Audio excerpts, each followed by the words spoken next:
All right, you're listening to the Roto Experts in the Morning here on Sirius XM Fantasy Sports Radio, XM 87, Sirius 210. I am Scott Engel, Managing Director of RotoExperts.com. I am the king. I am fantasy, and anybody who listens to this program knows that our soundtrack every day is the music of Ace Frehley, and what a big fan I am of him. And why am I name my fantasy football teams names like Trouble Running?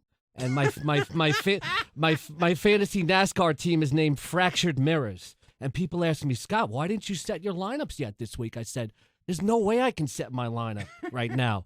You don't have to do it till Sunday.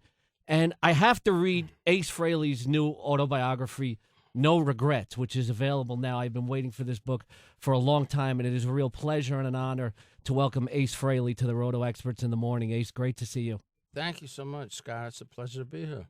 Yeah, I was at the show at BB King's last Wednesday. You're touring now. You're doing a lot of book signings across the country. We already announced where they would be. Mm-hmm. And, I've already dug into the book, and I got to tell you, anybody who's not just a Kiss fan, but like a rock and roll fan has to read a book where like a chapter is titled Cough Syrup, Fish Sandwiches, and Voodoo. We had fun with the titles for the chapters, yeah. A lot of them were actually rewritten once I re-edited the chapters. But, the book's, it's a fun read, It's about a lot of the craziness that, transpired over the years, with Kiss and me without Kiss with my own band, Frehley's Comet, the Ace Frehley Band, and car accidents, drug overdoses, crazy women, crazy parties, You name it, I've lived it. And getting revived by McDonald's fish sandwiches by Eddie Trunk, too, right? That's a great story. That was great. He helped me with that one a little. My memory was a little shaky on that one. But yeah, I know Eddie and you are good friends. I've seen just about every one of your New York shows in the last 20 years, and I was at BB King's last Wednesday, and you're at a great point in your life, and you say in this book that you're really at a great point in your life. You've always had a guardian angel watching over you, and I see you on stage, and you can see you're just at a great point in your life, and this book is very personal. It seems like you poured your heart and your soul into it. It came from the heart. I didn't want, like so many other rock stars, they have ghostwriters write the book and, just let it go out. I actually spent 6 months rewriting the book, with my assistant, John Ostrowski, and put, all the stories in my own words. And I think it's gonna, pay off. I think everybody who reads it's gonna say, "Wow, that sounds like Ace talking." It does. It's a very well written book. I read a lot of biographies, and they're kind of hackneyed. You got some good writers who collaborated with you on this, and it's a story of not just the Kiss and rock and roll star, but Ace Frehley, the person. Like at one point in the book, you say, "I used to tell my friends off stage, don't call me Ace, call me Paul." Yeah. Well, my given name is Paul Frehley. Right. And there were points in my life where the Kiss machine and, the roller coaster ride I was on, became so insane. Whenever I got off the road, I just wanted to stop being the spaceman because I was starting to lose my own identity. It was crazy. This is a book that I'm about halfway through, and it really connects with the fans, and the opportunity to interview you and tell you, you're a survivor. I feel like I'm a survivor because there were times when I was growing up and it was so rough. You and your music helped me get through a lot of tough times in my life. So it's a pleasure to read and connect with this. And this is a story of a guy who went from basically being in a gang in the Bronx called the Ducky Boys to having his guitar basically enshrined in the whole Hard Rock Cafe at Yankee Stadium. When you see something like that, you just look back and you go, wow, the journey that I've taken. I read the book cover to cover when I got the first advanced copy, and writing the book, you're doing it step by step, but when you read the whole thing all at once, I'm going, wow, that really happened to me. all that stuff. I'm still alive. I thank my lucky stars every day. And you've gotten to do some terrific things. I know you played sports growing up. There's a great story in there about you playing football for the first time and getting the wind knocked out of you. Yeah. You were pretty athletic growing up, weren't you? Yeah, I was co-captain of the basketball team, played shortstop, and But once that was in a parochial school. Once I left there, I got booted out, and I went to like Dewar Clinton High School. You got 4,000 students, and I'm competing with God knows how many giant jocks, it was actually perfect timing because I was putting sports on the back burner and putting music on the front burner. Did that athleticism growing you up, though, help you with your endurance as a performer, though? And I know, when you were Kiss a lot on the reunion and farewell tours, it was like a very grueling physical regimen. Very physical. One thing I don't think I mentioned in the book is, I used to have a 10-speed bike, and I used to go on long bike rides all the time, and it gave me stamina, and it definitely helped me later on in life, performing and touring with Kiss, sure. Now, you're a sports fan. I know you're a Yankee fan, and you got to Absolutely. perform at the Hard Rock ceremonies to open the new stadium. And you've also got to do a lot of cool things, like play the national anthem at Arrowhead Stadium at halftime and play. That was a rush. What's that like playing? Like Arrowhead is such a intense place. And the fireworks actually caught me off guard. I think there's a video of it on my website. But that was such an honor and so much fun, and the people that were so gracious. It was a real treat. Yeah, and you got to play at a New York Rangers game, play New York Groove. That must have been a thrill for you being a New York guy.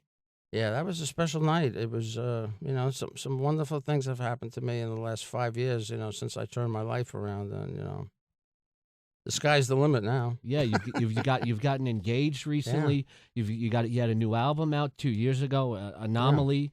Yeah. You're doing a lot of great things. It seems like you're really giving back to the fans who have followed you, with the album and the book and the touring. Yeah. Well, hopefully I'm a power of example to some of the people out there who are struggling with addiction too.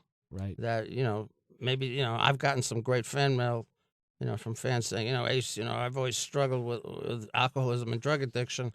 Now that I've seen you've conquered it, it gives me the fortitude to follow through with it, which is so heartwarming for me. Yeah, I feel like I'm an example of that. I would not be sitting here doing what I'm doing, if I didn't follow you, throughout all the years.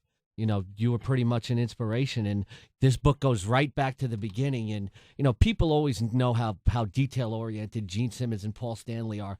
One of the funniest stories in the book was you go to audition for Kiss and there's a job application. I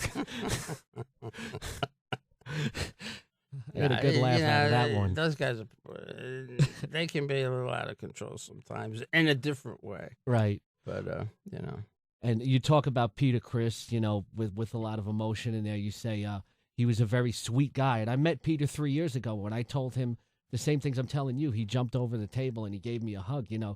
This is a sweet, sensitive guy, you say, and you miss him. I do, I mean, I saw him at Bill O'Coin's funeral down in Miami. Was it last year? Last year, yeah. And, we had reunited, and it was great seeing Peter. And, he battled breast cancer and came out on top. And I heard he's working on his own book right now, and, God bless him. Now, you got a chance to do an acting spot a few years ago in a movie called Remedy, where you played a drug dealer of all things, and not that far from the truth. No, I'm only kidding, folks. Ack. That was a lot of fun. But now that you're doing this, and you're pretty much free to do things on your own terms, it looks like you're having a great time. Are you thinking more about acting? Actually, yes. I mean, I've turned down a couple of television shows in the past, but at this juncture, it's a lot easier probably than playing 5 shows a week on the road, which is grueling, and I definitely entertain some more acting stuff, and or comedy.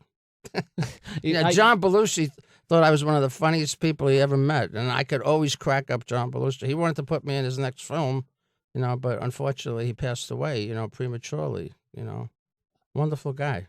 Yeah, I could see you becoming a comedian, and I used to read stories about how you used to love to go to comedy clubs, etc. And for anybody who doubts the comedic skills of an Ace Frehley, if you can find a copy of the 1979 interview with Tom Snyder on The Tomorrow Show, I don't think I've seen too many funnier things. And, that was, I know people probably still talk to you about that today. You write that about in the book. In your last album, on the iTunes version, you even did a dedicated version, The Return of Space Bear. So, if you look back, is that one of That was a special night. And Tom just, he adored me, and I adored him. I was a big fan of Tom's, And at the time that we had done that show, his ratings were way up. John Lennon had just done his show, not long before we went on. And we did it Halloween.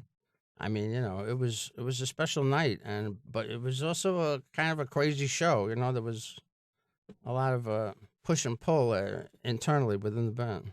I got your last 2 CDs here, Anomaly and Trouble Walking, and a lot of people waiting for Anomaly 2 years ago. They were very impressed. I felt songs like A Little Below the Angels were very introspective. What can we expect next from you musically?